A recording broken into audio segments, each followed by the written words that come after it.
Tenía 61 años cuando descubrí que mi vida entera había sido una mentira cuidadosamente construida.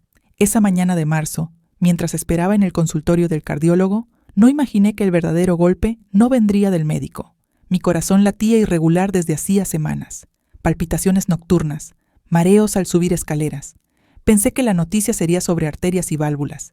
El doctor Méndez me miró con esa expresión que tienen los médicos cuando van a dar malas noticias. Doña Beatriz, necesito hacerle más estudios, pero antes hay algo que debo preguntarle. Asentí, preparándome.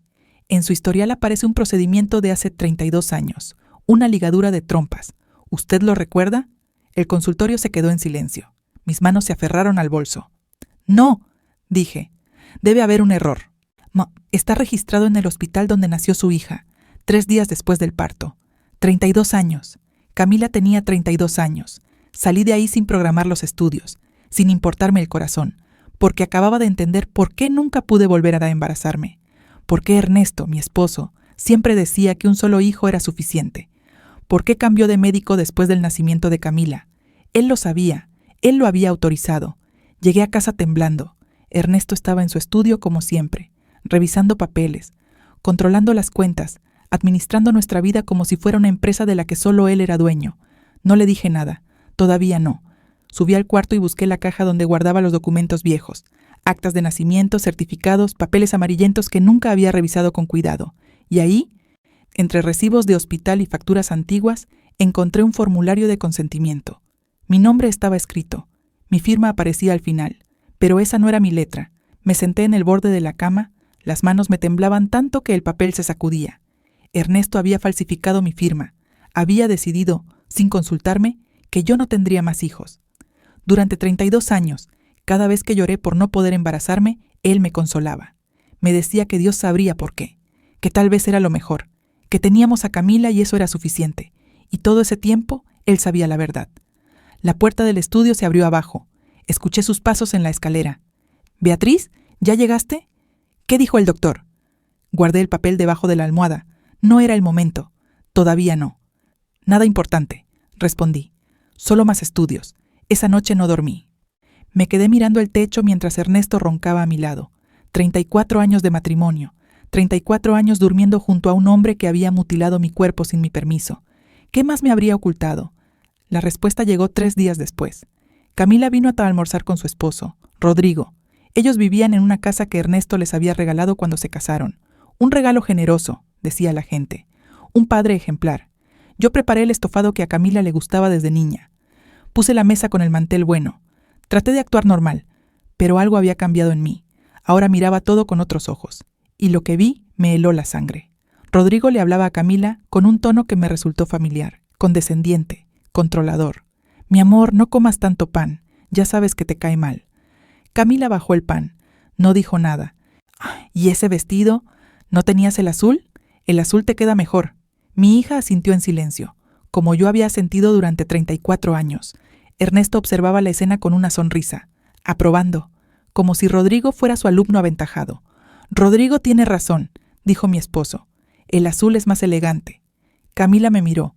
Por un segundo vi algo en sus ojos, algo que reconocí porque lo había visto en el espejo durante décadas. ¿Resignación? Después del almuerzo, mientras Ernesto y Rodrigo hablaban de negocios en el estudio, ayudé a Camila a lavar los platos. Quise preguntarle si estaba bien, si era feliz, si Rodrigo la trataba como merecía, pero antes de que pudiera hablar, ella dijo algo que me dejó muda. «Mamá, necesito pedirte un favor, pero no puedes decirle a papá». Asentí, el corazón acelerado. «Rodrigo quiere que firme unos papeles. Dice que son para el negocio, pero no me deja leerlos con calma». «¿Qué tipo de papeles?» «No sé, algo sobre propiedades. Dice que es normal entre esposos». Se me secó la boca. «Propiedades, firmas, control». La historia se repetía. «No firmes nada», le dije. «No firmes nada hasta que yo los revise». Camila me miró sorprendida. Nunca me había visto contradecir a su padre. Nunca me había visto cuestionar nada. «Mamá, ¿estás bien?» «Sí», mentí. «Solo prométeme que no vas a firmar nada». Esa tarde, cuando todos se fueron, subí al estudio de Ernesto. Él había salido a su partida de dominó semanal. Tenía 2 horas. El escritorio estaba cerrado con llave, pero yo sabía dónde guardaba la copia. Detrás del cuadro del abuelo. El mismo escondite desde hacía 20 años. Lo que encontré en esos cajones destruyó todo lo que creía saber sobre mi vida. Había una carpeta con mi nombre. Dentro, documentos de todas nuestras propiedades. La casa estaba solo a nombre de él. El departamento de la playa también. Las acciones de la empresa familiar, todas suyas. 34 años de matrimonio y yo no era dueña de nada. Pero eso no fue lo peor. En el fondo del cajón había otra carpeta. Esta tenía el nombre de Camila. La abrí con manos temblorosas. Era un contrato prenupcial, firmado por Camila y Rodrigo antes de la boda. Yo nunca supe que existía. Según ese documento, si Camila se divorciaba, perdía todo derecho sobre la casa que Ernesto les había regalado. La casa quedaba a nombre de Rodrigo, y había una cláusula adicional. Si Ernesto moría, su herencia pasaba directamente a Rodrigo como administrador de los bienes de Camila. Mi esposo había vendido a nuestra hija. La había entregado a un hombre que la controlaba, igual que él me había controlado a mí, y había blindado el trato con abogados y contratos. Escuché un ruido en la planta baja, la puerta principal. Ernesto había vuelto temprano. Guardé todo lo más rápido que pude. Cerré el escritorio, puse la llave detrás del cuadro, bajé las escaleras tratando de controlar la respiración. Él estaba en la cocina sirviéndose agua. «¿Qué hacías arriba?», preguntó sin mirarme. «Buscando unas fotos viejas». «¿En mi estudio?». Se dio vuelta, me miró fijamente. «Sabes que no me gusta que entres ahí». «Lo sé. Perdón, no encontré las fotos de todas formas». Asintió lentamente. Sus ojos no me soltaban. «Beatriz, ¿hay algo que quieras decirme?». El corazón me latía tan fuerte que pensé que él podía escucharlo. Y 34 años de obediencia me gritaban que bajara la mirada, que pidiera perdón, que me sometiera. Pero ya no era la misma mujer que había entrado a ese consultorio hacía una semana. «No», dije sosteniéndole la mirada, «no hay nada. Esa noche entendí que necesitaba ayuda. No podía enfrentar esto sola. No tenía dinero propio, no tenía propiedades, no tenía nada a mi nombre. Pero tenía algo que Ernesto no sospechaba. Tenía una hermana. Lucía y yo no hablábamos desde hacía 15 años. Ernesto se había encargado de separarme de ella. Decía que era mala influencia, que me llenaba la cabeza de ideas, que no la necesitaba. La verdad era que Lucía siempre vio lo que yo me negaba a ver. Busqué su número en una libreta vieja. Esperé a que Ernesto se durmiera.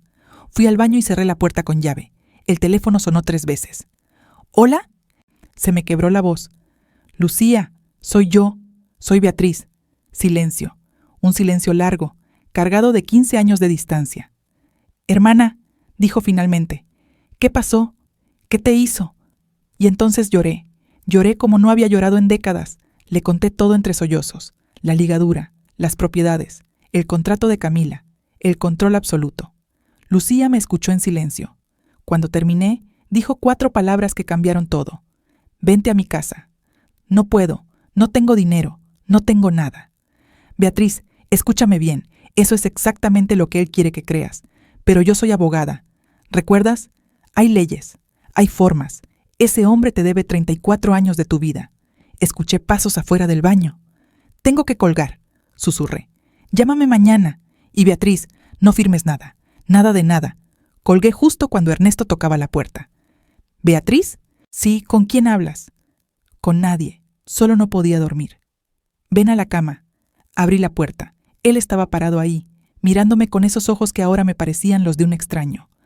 «Ya voy», dije. Esa noche me acosté junto a él por última vez sin saber que lo era. Pero al día siguiente, todo cambió. Porque encontré el segundo secreto. Y este era peor, mucho peor. Esa mañana, Ernesto salió temprano. Tenía una reunión con el contador, dijo. Yo asentí como siempre, sirviéndole el café, despidiéndolo en la puerta. Pero apenas su auto desapareció por la esquina, subí al estudio. Esta vez sabía exactamente lo que buscaba. Quería copias de todo, fotografías de cada documento. Lucía me había dado instrucciones precisas por mensaje de texto. Necesito ver los papeles, todos, no toques nada, solo fotografía. Mi teléfono viejo apenas tenía cámara. Las fotos salían borrosas, movidas, pero era lo único que tenía. Fotografié el acta de la ligadura, el contrato prenupcial de Camila, los títulos de propiedad, y entonces vi algo que no había notado antes. En el fondo del último cajón, debajo de una carpeta vacía, había un sobre manila. No tenía etiqueta. Estaba sellado con cinta adhesiva amarillenta, como si llevara años sin abrirse. Lo tomé con cuidado. Pesaba poco. Adentro había solo 3 cosas: una fotografía, una carta y un acta de nacimiento. La fotografía mostraba a una mujer joven, Morena, de ojos grandes, sonrisa tímida. Sostenía a un bebé envuelto en una manta celeste. No la reconocí. La carta estaba escrita a mano. La tinta se había desvanecido en algunas partes, pero pude leer lo suficiente. Ernesto, no puedo seguir con esto. El niño necesita un padre presente. No uno que aparece cuando le conviene. Te dejo la responsabilidad que siempre quisiste evitar. Si no vas a reconocerlo legalmente, al menos manda el dinero que prometiste. Mercedes. El acta de nacimiento confirmó lo que mi mente se negaba a aceptar. Nombre del menor, Diego Alejandro Rivas. Madre, Mercedes Rivas Montalvo. Padre, no registrado. Fecha de nacimiento, 14 de julio de 1989. 1989. Camila había nacido en 1992. Este niño era mayor que mi hija. Ernesto tenía un hijo de otra mujer, un hijo que nació 3 años antes que Camila, cuando él y yo ya estábamos casados. Me senté en el suelo del estudio. El sobre temblaba en mis manos. Las lágrimas caían sobre el acta, manchando el papel viejo. No era solo que me hubiera esterilizado sin mi consentimiento. No era solo que hubiera controlado cada aspecto de nuestra vida. Era que mientras me decía que un hijo era suficiente, había engendrado otro con alguien más. ¿Cuántas veces me había consolado mientras yo lloraba por no poder darle un hermano a Camila? ¿Cuántas veces había dicho que Dios no nos había bendecido con más hijos? Y todo ese tiempo, en algún lugar, existía Diego. ¿Existía todavía? Miré la fecha. Si el acta era correcta, ese niño ahora tendría 36 años. Un hombre adulto. ¿Sabría quién era su padre? ¿Habría recibido el dinero que Ernesto prometió? ¿O lo habría abandonado como abandonaba todo lo que no podía controlar? Fotografié los 3 documentos. Las manos me temblaban tanto que tuve que repetir cada foto 3 veces. Entonces escuché algo que me heló la sangre. Un auto estacionándose afuera. Miré el reloj. Ernesto no debía volver hasta el mediodía. Eran apenas las 10. Me asomé por la ventana. No era su auto. Era el de Rodrigo. ¿Qué hacía mi yerno aquí a esta hora? ¿Solo? Guardé todo en el cajón. Cerré el escritorio. Bajé las escaleras lo más rápido que mis piernas de 61 años me permitieron. El timbre sonó justo cuando llegaba a la puerta. Abrí tratando de controlar la respiración. Rodrigo estaba parado ahí con una carpeta en la mano y una sonrisa que nunca me había gustado. Esa sonrisa de vendedor, de quien sabe algo que tú no sabes. Doña Beatriz, qué bueno encontrarla. Rodrigo, qué sorpresa. Camila no me dijo que vendrías. Camila no sabe. Vine a hablar con don Ernesto. ¿Está? No, tuvo una reunión. Qué lástima. Pero no parecía decepcionado. Parecía aliviado. Bueno, entonces tal vez usted pueda ayudarme. Entró sin esperar invitación. Se sentó en el sofá de la sala como si fuera su casa. ¿Quiere un café? Pregunté por costumbre. No, gracias. Esto será rápido. Sacó unos papeles de la carpeta y los puso sobre la mesa. Necesito que firme esto. Lo miré sin tocar los documentos. ¿Qué es? Un poder notarial. Para agilizar unos trámites de la empresa. Don Ernesto ya lo autorizó, pero necesitamos la firma de ambos cónyuges. Recordé las palabras de Lucía. No firmes nada. Nada de nada. No voy a firmar nada sin leerlo primero. La sonrisa de Rodrigo vaciló. Solo un instante. Pero lo vi. Doña Beatriz, es un trámite rutinario. Don Ernesto, no está aquí, y yo no firmo nada que no entienda. Se reclinó en el sofá. Me estudió con ojos nuevos, como si me viera por primera vez. ¿Le pasa algo, doña Beatriz? La noto diferente. Estoy bien. ¿Segura? Camila me dijo que tuvo una cita con el cardiólogo. ¿Algún problema de salud? Algo en su tono me puso alerta. Había demasiado interés en esa pregunta, demasiada atención. Nada importante, solo chequeos de rutina. Me alegro. Sería terrible que le pasara algo, sobre todo ahora. ¿Ahora? Bueno, ya sabe, con todo lo que se viene. No sabía a qué se refería, pero fingí que sí. Claro, con todo lo que se viene. Rodrigo se levantó, guardó los papeles en la carpeta. Hablaré con don Ernesto. Estoy seguro de que él puede convencerla de firmar. Estoy segura de que lo intentará. Me sorprendí a mí misma con esa respuesta. Rodrigo también. Su sonrisa desapareció por completo. Que tenga buen día, doña Beatriz. Lo acompañé a la puerta. Lo vi subir a su auto. Lo vi alejarse. Y entonces saqué mi teléfono y llamé a Lucía. Necesito verte hoy, le dije. Encontré algo grande. ¿Puedes salir de la casa? No sé. Ernesto controla todo. Mis salidas, mis horarios, mis amistades. Dile que vas al médico. A los estudios que te mandaron. Era perfecto. Ernesto no sospecharía. ¿Dónde nos vemos? Hay una cafetería cerca del centro. Se llama El Refugio. La dueña es amiga mía. Ahí estaremos seguras. Colgué y preparé mi bolso. Guardé el teléfono con las fotografías. Me miré en el espejo del recibidor. La mujer que me devolvía la mirada tenía 61 años. Tenía arrugas alrededor de los ojos. Tenía el pelo canoso que Ernesto no me dejaba teñir porque decía que era más digno. Tenía 34 años de matrimonio y ninguna propiedad a su nombre. Pero también tenía algo nuevo. Tenía rabia. Una rabia fría, silenciosa, que había empezado a arder desde el consultorio del cardiólogo y que ahora se extendía por todo mi cuerpo. Llegué al refugio media hora después. Lucía ya estaba ahí, en una mesa del fondo, lejos de las ventanas. No nos habíamos visto en 15 años. Ella había envejecido, igual que yo, pero sus ojos seguían siendo los mismos, inteligentes, penetrantes, incapaces de tolerar la injusticia. Nos abrazamos en silencio, un abrazo largo, de hermanas que se reencuentran después de demasiado tiempo. «Déjame ver todo», dijo cuando nos sentamos. Le pasé el teléfono. Ella fue revisando cada fotografía con expresión profesional. Tomaba notas en una libreta, hacía preguntas cortas. Yo respondía lo mejor que podía. Cuando llegó a las fotos del sobre Manila, se detuvo. «Ma, ¿quién es Mercedes Rivas?» «No lo sé, nunca escuché ese nombre». «¿Y este niño, Diego?» «Tampoco, pero el acta dice que nació en el 89, 3 años antes que Camila». Lucía hizo cálculos mentales. «En el 89, ustedes llevaban 5 años de casados». «Sí, o sea que te fue infiel desde el principio». No era una pregunta, era una confirmación. «Eso parece». Lucía siguió revisando las fotos. Cuando terminó, cerró la libreta. «Hermana, lo que tienes aquí es una bomba, pero necesito que entiendas algo. Si decides usar esto, tu vida va a cambiar para siempre. No hay vuelta atrás. Mi vida ya cambió. El momento en que descubrí lo de la ligadura, todo cambió. Lo sé, pero una cosa es saber y otra es actuar. Ernesto tiene dinero, conexiones, abogados, va a pelear. ¿Y qué voy a hacer? ¿Seguir callada otros 30 años?» Lucía me tomó las manos. «No, claro que no. Lo que vamos a hacer es prepararnos, reunir más pruebas, encontrar a esta Mercedes si todavía está viva, buscar a Diego, documentar todo antes de dar el primer paso». «¿Cuánto tiempo tomará eso?» «Semanas, tal vez meses. No sé si tengo meses. Rodrigo vino hoy a la casa. Quería que firmara un poder notarial». Lucía se tensó. «¿Firmaste?» «No, le dije que no firmo nada sin leerlo». «Bien, muy bien». Hizo una pausa. «¿Qué dijo él?» «Que Ernesto me convencería». «Eso significa que algo están planeando, algo que necesita tu firma. Tenemos que averiguar qué es». Mi teléfono vibró. Un mensaje de Ernesto. «¿Dónde estás?» Se me heló la sangre. Él nunca me escribía durante el día. «Es él», le dije a Lucía. «¿Quieres saber dónde estoy?»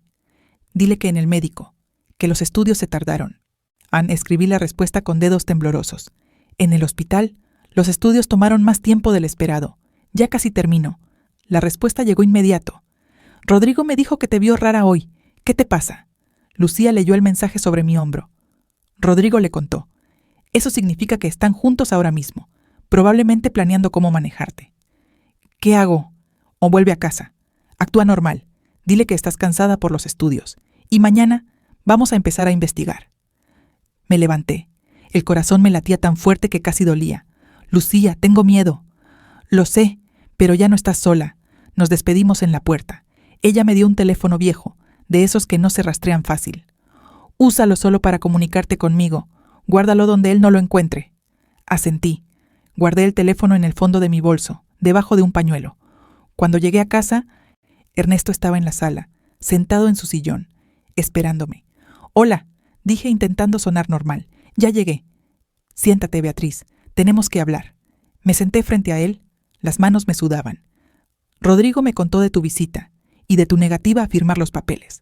Solo dije que quería leerlos primero. No me parece...» «No me interrumpas». Me callé. 34 años de condicionamiento. Pero adentro, la rabia seguía creciendo. «Esos papeles son importantes. Necesito tu firma para el lunes». «¿Para qué son exactamente?» «Para proteger nuestro patrimonio. Hay algunos cambios legales que...» «¿Qué patrimonio?», lo interrumpí. «¿El que está todo a tu nombre?». El silencio que siguió fue el más largo de mi vida. Ernesto me miró con una expresión que nunca le había visto. Sorpresa, sí, pero también algo más, cálculo. ¿De qué estás hablando? Y Beatriz había ido demasiado lejos. Había revelado que sabía algo. Error grave. «De nada», dije tratando de arreglar el daño. solo que nunca me explicas nada, nunca me incluyes en las decisiones, porque no necesitas preocuparte por esas cosas. Yo me encargo de todo. Lo sé, siempre lo has hecho. Él me estudió unos segundos más, buscando algo, una grieta, una señal de rebeldía. Bajé la mirada, como siempre, como él esperaba. Voy a preparar la cena, dije. Beatriz, me detuve en la puerta. El lunes firmas esos papeles. No respondí. Seguí caminando hacia la cocina, pero en mi bolso el teléfono secreto pesaba como una promesa de que las cosas iban a cambiar. Lo que no sabía era que Ernesto también guardaba secretos, y esa misma noche iba a descubrir el peor de todos. Esa noche preparé la cena en silencio. Su arroz con pollo, el plato favorito de Ernesto. Mis manos trabajaban automáticamente mientras mi mente procesaba todo lo que había descubierto. Un hijo secreto, propiedades ocultas, un contrato que esclavizaba a mi hija, y ahora papeles misteriosos que yo debía firmar el lunes. Serví la cena a las 8 en punto. Como siempre, Ernesto se sentó en su lugar habitual, a la cabecera de la mesa. Yo en el mío, a su derecha. Los mismos lugares durante 34 años. Comimos en silencio. Él revisaba su teléfono entre bocados. Yo lo observaba sin que se diera cuenta. ¿Quién era este hombre realmente? ¿Alguna vez lo había conocido? Mañana viene Camila a almorzar, dijo sin levantar la vista. Rodrigo tiene negocios en el centro. Qué bien, hace días que no la veo sola. Quiero que hables con ella. ¿Sobre qué? Sobre ti, sobre tu actitud. Un Rodrigo dice que Camila está preocupada. Dejé el tenedor en el plato. ¿Mi actitud? Estás diferente, Beatriz, distraída, contestando cosas que no deberías contestar. Finalmente me miró. ¿Hay algo que quieras decirme? Era la segunda vez que me hacía esa pregunta. La segunda vez que buscaba una confesión. No, solo estoy cansada. Los estudios del corazón me tienen preocupada. ¿Qué dijeron los médicos? Que necesitan más análisis, que mi corazón tiene un ritmo irregular. Entonces descansa. No pienses en cosas que no te corresponden, cosas que no me corresponden, como las finanzas, como las decisiones, como mi propia vida. Tienes razón, dije. Voy a acostarme temprano. Recogí los platos, lavé la cocina, subí al cuarto, pero no me dormí. Esperé. A las 11, Ernesto seguía en su estudio. Podía escuchar el murmullo del televisor que tenía ahí. Veía las noticias todas las noches antes de subir. A las 11:30, el televisor se apagó. Sus pasos subieron la escalera. Cerré los ojos. Fingí dormir. Él entró al cuarto. Se cambió la ropa. Se acostó a mi lado. En 10 minutos estaba roncando. Esperé 1 hora más, hasta estar segura de que dormía profundamente. Entonces me levanté. Si quieres saber qué clase de persona es alguien, me había dicho Lucía esa tarde, revisa su teléfono. Ahí está todo. El teléfono de Ernesto estaba en la mesita de noche. Él dormía boca arriba, con la boca abierta, ajeno a todo. Lo tomé con cuidado. Conocía su contraseña. Era la misma desde hacía años, la fecha de nacimiento de Camila. Él pensaba que nadie lo sabía. La pantalla se iluminó. Fui directamente a los mensajes. Y el primer chat era con Rodrigo. Los mensajes más recientes hablaban de mí.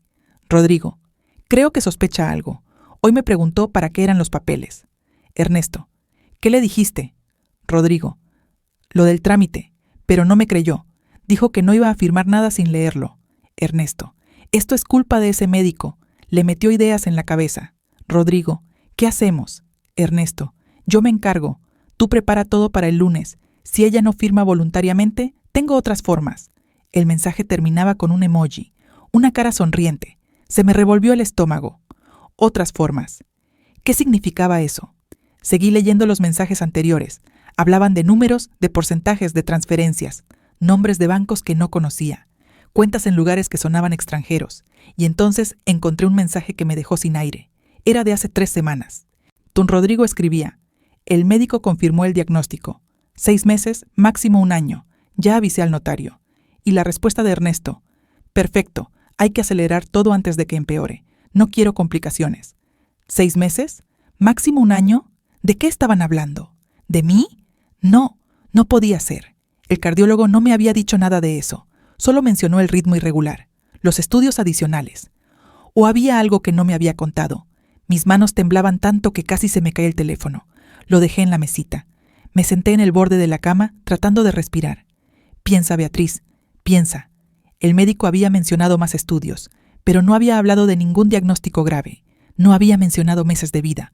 A menos que A menos que Ernesto hubiera hablado con él primero. A menos que el doctor le hubiera dado información a mi esposo antes que a mí. Era posible. Ernesto conocía a todo el mundo. Tenía contactos en todos lados. Un médico amigo que le pasara información confidencial no sería nada nuevo para él. Pero entonces, ¿qué tenía yo realmente? ¿Qué me estaban ocultando? Necesitaba ver a otro médico. Uno que Ernesto no conociera. Uno que me dijera la verdad. Ernesto se movió en la cama. Murmuró algo entre sueños. Me quedé inmóvil, conteniendo la respiración. Él se dio vuelta, siguió durmiendo. Volví a tomar el teléfono. Había más mensajes que revisar. Encontré otro chat. Este era con un número sin nombre guardado. Los mensajes eran escuetos, casi en código. Número desconocido. El paquete está listo. Ernesto. ¿Cuándo? Número desconocido. Cuando usted diga. Ernesto. Después de la firma. No antes. ¿Qué paquete? ¿Qué firma? Tomé una foto de la pantalla. Luego otra de los mensajes con Rodrigo. Necesitaba guardar todo esto. Entonces vi algo más. Una carpeta en las fotos del teléfono. Se llamaba Documentos. La abrí. Había fotografías de papeles legales. Muchos. Testamentos, contratos, actas. Y una foto que me hizo detener el corazón. Era mi acta de defunción. En blanco sí. Sin fecha ni firma del médico. Pero mi nombre ya estaba escrito. Mi fecha de nacimiento. Mi número de identificación. Alguien había preparado el documento por adelantado. Alguien esperaba mi muerte. Un sudor frío me recorrió la espalda. Las náuseas subieron por mi garganta. Esto no era solo control, no era solo manipulación. Esto era algo mucho peor. Ernesto no estaba esperando que yo muriera de causas naturales. Ernesto estaba planeando mi muerte. Me levanté de la cama tan rápido que casi caí. Corrí al baño, cerré la puerta, vomité todo lo que había cenado. Las lágrimas me corrían por las mejillas mientras mi cuerpo temblaba sin control. 34 años. 34 años durmiendo junto a un hombre que ahora planeaba matarme. ¿Por qué? ¿Por los papeles? ¿Por la herencia? Si yo moría, todo quedaba a su nombre automáticamente. No necesitaría mi firma para nada. El seguro de vida cobraría. Las propiedades seguirían siendo suyas. ¿Y Camila? Camila quedaría atrapada con Rodrigo para siempre, sin madre que la protegiera, sin nadie que cuestionara nada. Tenía que salir de esta casa. Tenía que salir ahora mismo. Pero no podía. Eran las 2 de la mañana. No tenía a dónde ir. No tenía dinero. Si desaparecía en medio de la noche, Ernesto sabría que algo pasaba. Tenía que ser inteligente. Tenía que planear. Respiré hondo. Me lavé la cara. Me miré en el espejo. La mujer que me devolvía la mirada ya no era la misma de hace una semana. Esta mujer tenía miedo, sí, pero también tenía determinación. No iba a morir sin pelear. Volví a la cama. Ernesto seguía durmiendo. Su respiración era pesada, regular. Me acosté lo más lejos posible de él. Cerré los ojos, pero no dormí. Pasé el resto de la noche planeando. A las 7 de la mañana, cuando Ernesto se despertó, yo ya estaba en la cocina preparando el desayuno. Como siempre, como si nada hubiera pasado. «Buenos días», dijo sentándose a la mesa. «Buenos días. ¿Café?» «Sí, y tostadas con mermelada». Se las serví. Me senté frente a él con mi propia taza. «Hoy viene Camila», me recordó. «Lo sé. Ya preparé todo para el almuerzo». «Bien, recuerda lo que hablamos». «Nada de actitudes extrañas». «Entendido». Él me miró por encima del periódico. «¿Dormiste bien?» «Más o menos. El corazón me molestó un poco». «Deberías tomar esas pastillas que te recetaron». «Las pastillas». «Claro, las pastillas que él mismo iba a comprar a la farmacia. Las pastillas que yo tomaba cada noche antes de dormir. ¿Y si no eran lo que decía la etiqueta? ¿Y si por eso mi corazón estaba fallando?» El pensamiento me golpeó como un rayo. «Sí», dije con voz neutra, «las tomaré». Pero no iba a tomarlas. Nunca más. Ernesto se fue a las 9. Tenía más reuniones, dijo. Volvería para el almuerzo con Camila. En cuanto se fue, saqué el teléfono secreto y llamé a Lucía. «Necesito verte ahora», dije. «Es urgente». «¿Qué pasó?» «Anoche revisé su teléfono». «Lucía, creo que quiere matarme». Silencio al otro lado de la línea. «¿Dónde estás?» «En casa». «Pero Camila viene al mediodía». «Tengo unas horas». «Ven a mi oficina. Ahora». Salí de casa sin pensarlo 2 veces. Tomé un taxi por primera vez en años. Ernesto siempre decía que era un gasto innecesario, que para eso teníamos auto. El auto que solo él manejaba. Llegué a la oficina de Lucía en 20 minutos. Era un edificio pequeño en una zona comercial. Su nombre estaba en una placa de bronce junto a la puerta. Lucía Vega, abogada de familia. Ella me esperaba en la entrada. «Entra rápido», dijo tomándome del brazo. Subimos a su despacho. Cerró la puerta con llave. «Muéstrame todo», Le enseñé las fotos que había tomado del teléfono de Ernesto, los mensajes con Rodrigo, el acta de defunción en blanco. Lucía las estudió en silencio. Su expresión se iba oscureciendo con cada imagen. Esto es grave, Beatriz, muy grave. Lo sé. Necesitas salir de esa casa. Hoy. No puedo. Si desaparezco así, él va a sospechar. Va a buscarme, y no tengo a dónde ir. Puedes quedarte conmigo. Y Camila, no puedo dejarla sola con ellos. Ella no sabe nada. Piensa que Rodrigo la ama. Piensa que su padre es un buen hombre. Lucía se frotó las sienes. Tenemos que pensar esto con cuidado. Si lo que sospechas es cierto, cada día que pases en esa casa es un riesgo. Lo sé, pero necesito pruebas. Necesito que Camila vea la verdad antes de irme. ¿Y cómo vas a lograr eso? No tenía respuesta. No sabía cómo mostrarle a mi hija que su padre y su esposo eran monstruos sin destruirla en el proceso. El teléfono de Lucía sonó. Ella miró la pantalla y frunció el ceño. Es extraño. Mi contacto en el registro civil. ¿El que iba a buscar información sobre Mercedes Rivas? Sí, contestó. ¿Sí? Ajá. ¿En serio? Entiendo. Gracias. Colgó. Su expresión había cambiado. ¿Qué pasa? Pregunté. Encontró a Mercedes Rivas. ¿Está viva? Sí. Vive a las afueras de la ciudad, en una colonia llamada San Martín. ¿Y Diego? ¿El hijo? Lucía tardó en responder. Diego Rivas murió hace 2 años. Un accidente de auto. Se me encogió el corazón. El hijo que Ernesto nunca reconoció ya no existía. Pero hay algo más, continuó Lucía. Diego tuvo una hija antes de morir, una niña. Se llama Valentina, tiene 8 años. Y según los registros, Mercedes es su tutora legal, una nieta. Ernesto tenía una nieta que no conocía. Necesito hablar con Mercedes, dije. ¿Estás segura? Puede ser peligroso. Si Ernesto se entera. Ernesto está planeando matarme, Lucía. ¿Qué más puede pasar? Mi hermana me miró durante un largo momento. Luego asintió. Te llevo yo. Pero después de hablar con Mercedes, tienes que tomar una decisión. O te quedas y arriesgas tu vida, o sales de esa casa y empezamos la batalla legal. Primero Mercedes, después decido. Lucía tomó sus llaves. Vamos entonces, pero antes de irte, hay algo que debes saber. ¿Qué? Mi contacto también encontró otra cosa. Ernesto tiene una póliza de seguro de vida a tu nombre, por una cantidad muy alta, y hay una cláusula especial. ¿Qué cláusula? Si mueres de causas naturales antes de cumplir 65 años, el pago se duplica. 61 años. Yo tenía 61 años, 4 años antes del límite. Ahora entendía la urgencia. Ahora entendía por qué todo tenía que pasar antes del lunes. Ernesto necesitaba mi firma en esos papeles. Y después ya no me necesitaba viva. Vámonos, dije. No tenemos tiempo que perder. Salimos de la oficina. Lucía manejó hacia las afueras mientras yo miraba por la ventana sin ver nada. Mi vida era una mentira. Mi matrimonio era una prisión. Y mi esposo era mi verdugo. Pero todavía respiraba. Todavía podía pelear. Y lo iba a hacer. Lo iba a hacer por mí. Por Camila.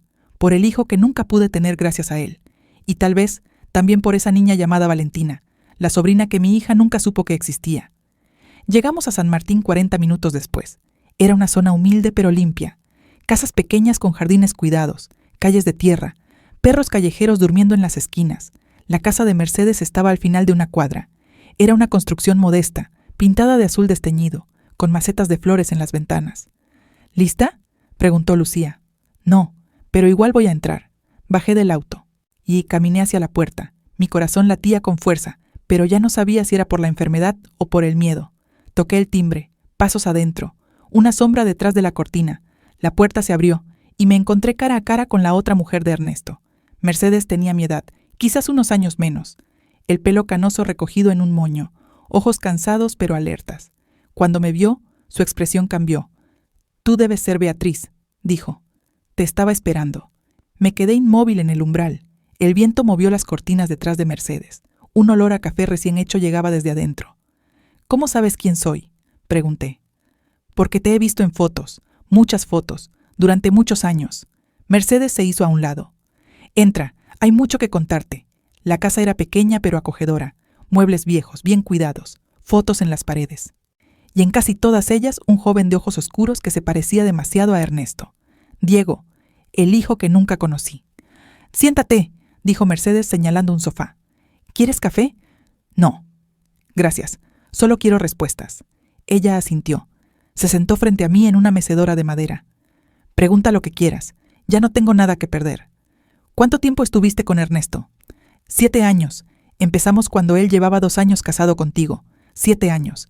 No fue una aventura, fue una vida paralela. ¿Por qué terminó? Porque me embaracé. Y él no quería más hijos. Dijo que uno con cada una era suficiente para sus planes. ¿Sus planes? Mercedes soltó una risa amarga. Ernesto siempre tuvo planes, Beatriz. Para todo, para todos. Tú eras la esposa oficial, la imagen respetable, la madre de su heredera legítima. Yo era otra cosa. ¿Qué cosa? El respaldo. Por si algo salía mal contigo. Por si no podías darle hijos. Por si te cansabas de él y pedías el divorcio. Me costaba respirar. Cada palabra era un golpe. Pero le diste un hijo. Sí, Diego. Sus ojos se humedecieron. Mi Diego. Ernesto nunca lo reconoció legalmente, pero mandaba dinero, todos los meses, sin falta, a cambio de mi silencio. ¿Y tú aceptaste? ¿Qué otra opción tenía? Era joven, sin estudios, sin familia. Él me amenazó con quitarme al niño si hablaba. Dijo que tenía contactos, que nadie me creería, que me destruiría. Conocía esas amenazas. Las había escuchado de formas más sutiles durante 34 años. ¿Por qué dijiste que me esperabas? Mercedes se levantó. Fue hacia un mueble y sacó una caja de cartón. Porque hace 2 semanas recibí esto. Abrió la caja. Adentro había papeles, fotografías y un sobre con mi nombre escrito. Un abogado me lo trajo. Dijo que Diego había dejado instrucciones antes de morir. Que si algo le pasaba, yo debía guardar esto hasta que tú vinieras a buscarme. ¿Diego sabía de mí? Diego sabía todo. Investigó a su padre durante años. Quería respuestas. Quería saber por qué nunca lo reconoció. Y lo que encontró... No terminó la frase. Me pasó el sobre. Lo abrí con manos temblorosas. Adentro había una carta escrita a mano. La letra era firme, masculina. Señora Beatriz, no nos conocemos, pero compartimos algo. El mismo hombre nos arruinó la vida a los dos. A usted le quitó la posibilidad de tener más hijos. A mí me quitó el derecho de existir legalmente. Pero eso no es lo peor que hizo Ernesto Medina. Lo peor está en los documentos que acompañan esta carta. Léalos con cuidado. Y si decide actuar, busque a ti madre. Ella sabe dónde están las pruebas originales. Cuide a mi hija Valentina. Es lo único bueno que dejé en este mundo. Diego. Las lágrimas me nublaban la vista. Este hombre, este desconocido que compartía mi dolor, había muerto antes de poder ver justicia. Saqué los documentos del sobre. Eran copias de contratos, estados de cuenta bancarios, fotografías de reuniones y un informe de un investigador privado. Lo leí en silencio. Cada página era peor que la anterior. Ernesto no solo me había engañado, no solo había tenido una familia secreta, Ernesto había construido una red de fraude durante décadas, empresas fantasma, cuentas en el extranjero, propiedades a nombre de terceros, dinero que entraba y salía sin dejar rastro. Y lo más terrible, 3 mujeres habían muerto en los últimos 20 años, 3 mujeres que, según el informe, habían estado relacionadas con Ernesto. Una ex socia que murió en un accidente de auto, una contadora que cayó de un balcón, una antigua secretaria que se suicidó, todas muertes accidentales, todas convenientes, todas sin investigación profunda. Dios mío, susurré. ¿Ahora entiendes?, dijo Mercedes. ¿Por qué te estaba esperando? ¿Por qué Diego quería que supieras la verdad? ¿Por qué no fuiste a la policía con esto? ¿Y quién me iba a creer? Soy la amante, la otra, la que recibió dinero durante años a cambio de silencio. Ernesto tiene amigos en todas partes, jueces, políticos, empresarios. Si yo hablaba, terminaba como esas otras mujeres. Tenía razón, lo sabía. ¿Y Diego? Su accidente fue... Mercedes cerró los ojos. Mi hijo iba a encontrarse con un periodista. Ibas a entregarle copias de todo esto. El día antes de la reunión, su auto se salió de la carretera. Dijeron que iba en exceso de velocidad, pero Diego nunca manejaba rápido. Nunca. No era un accidente. Era un asesinato. Y yo era la siguiente en la lista.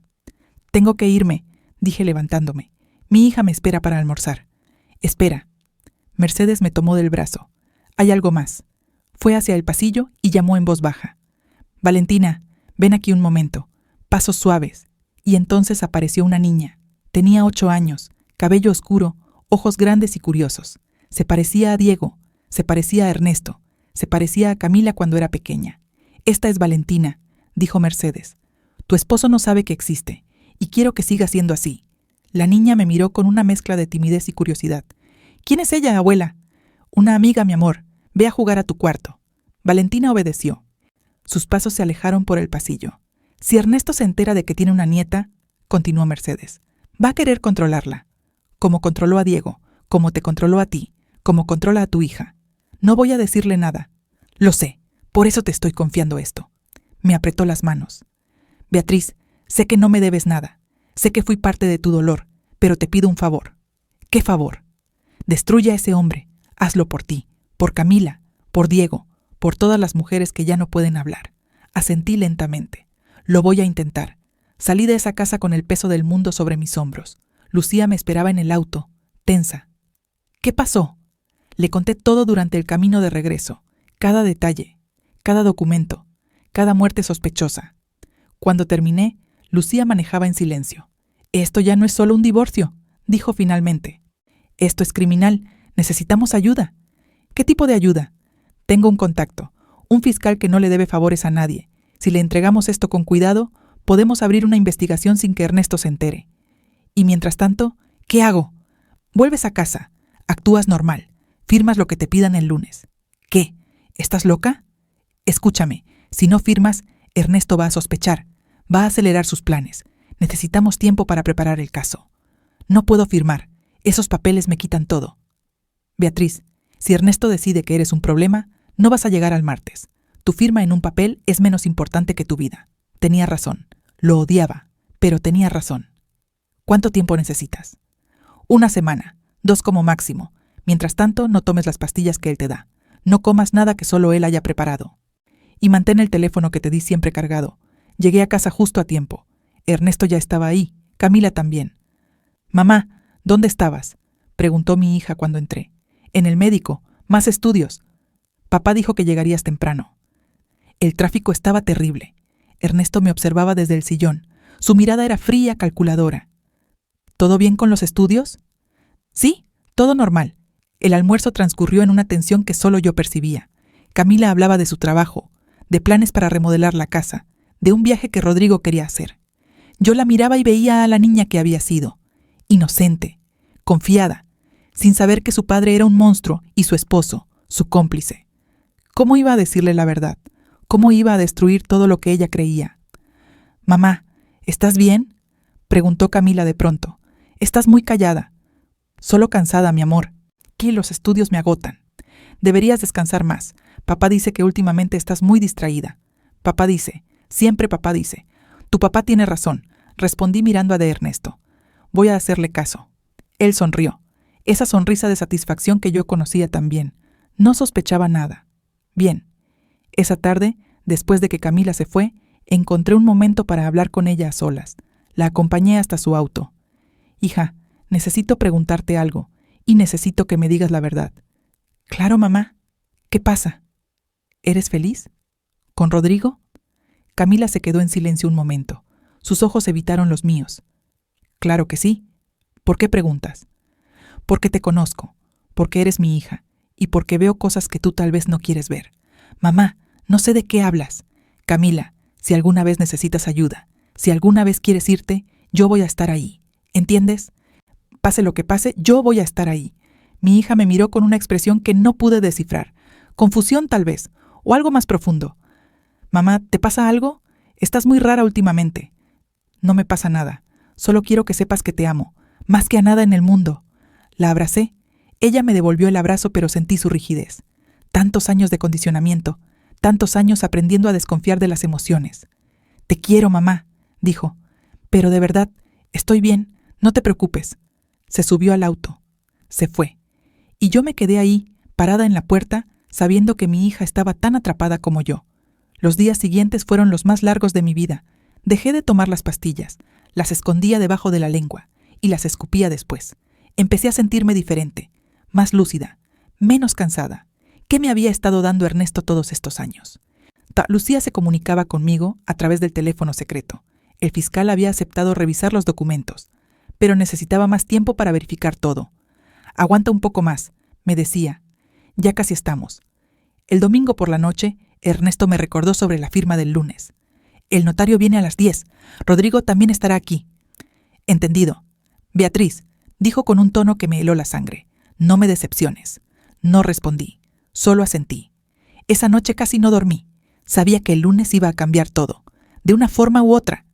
A las 9:30 de la mañana, Rodrigo llegó con su maletín de cuero y su sonrisa de tiburón.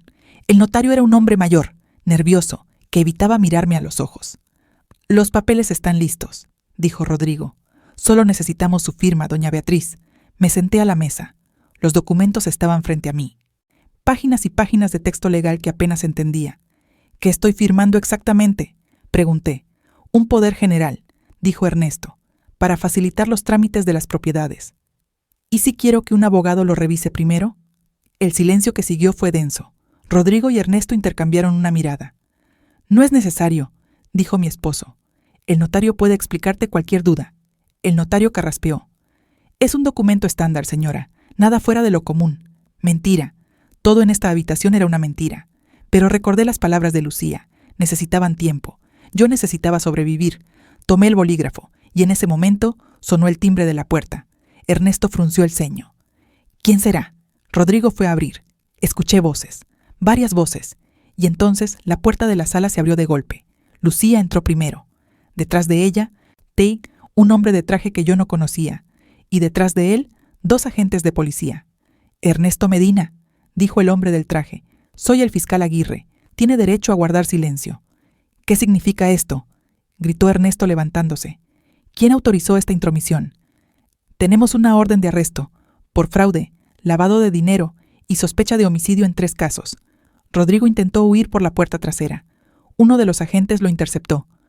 «Usted también, señor Rodrigo Salazar, está incluido en la orden». Miré a Ernesto. Su cara había perdido todo color. Por primera vez en 34 años, vi miedo en sus ojos. «Tú», me dijo con voz temblorosa, «tú hiciste esto». Me levanté lentamente. Lo miré directo a los ojos. «No, Ernesto, tú lo hiciste. Yo solo dejé que la verdad saliera a la luz. Los agentes se lo llevaron, a él y a Rodrigo». El notario intentó escabullirse, pero también lo detuvieron como cómplice. Cuando la casa quedó vacía, me senté en el sofá. Las piernas me temblaban. Lucía se sentó a mi lado. «¿Lo lograste, hermana?». «No». «Lo logramos». Mi teléfono sonó. Era Camila. «Mamá, ¿qué está pasando?». «La policía vino a mi casa. Se llevaron cosas de Rodrigo. Nadie me explica nada». «Ven aquí, hija, tenemos que hablar». «Mamá, estoy asustada». «Lo sé, mi amor. Yo también, pero ya pasó lo peor». Esa tarde le conté todo a Camila. Los documentos, las mujeres muertas, el hijo secreto, la nieta que nunca conoció. Mi hija lloró durante horas, gritó, me culpó, se culpó a sí misma, pero al final, cuando ya no quedaban lágrimas, me abrazó. «Perdóname, mamá, por no haber visto nada». «No hay nada que perdonar. Yo tampoco vi durante 34 años». Las semanas siguientes fueron un torbellino de abogados, interrogatorios y titulares de periódico. Ernesto fue procesado por múltiples cargos. Las pruebas que Diego había reunido, combinadas con los testimonios de Mercedes y míos, fueron suficientes para reabrir las investigaciones de las 3 muertes. Rodrigo negoció un acuerdo. Confesó su participación a cambio de una sentencia reducida. Camila pidió el divorcio. No fue fácil, pero lo logró. Y yo empecé a vivir de nuevo. A los 6 meses mudé a Camilas a una casa nueva, más pequeña pero nuestra, con dinero recuperado de las cuentas que Ernesto había ocultado durante décadas. Un domingo, Lucía vino a visitarnos. Traían a alguien. Mercedes entró con Valentina de la mano. Camila se quedó inmóvil al verlas. «¿Quién es ella?», preguntó mirando a la niña. «Es tu sobrina», respondí. «Se llama Valentina». El encuentro fue torpe al principio, incómodo. Pero Valentina tenía esa inocencia que desarma a cualquiera. En menos de una hora estaba jugando con Camila en el jardín. Las vi desde la ventana, mi hija y la hija de su hermano que nunca conoció. Mercedes se paró a mi lado. «Diego estaría feliz», dijo. Esto era lo que él quería, que la familia se juntara, sin Ernesto, sin mentiras. «¿Crees que algún día podremos perdonar?».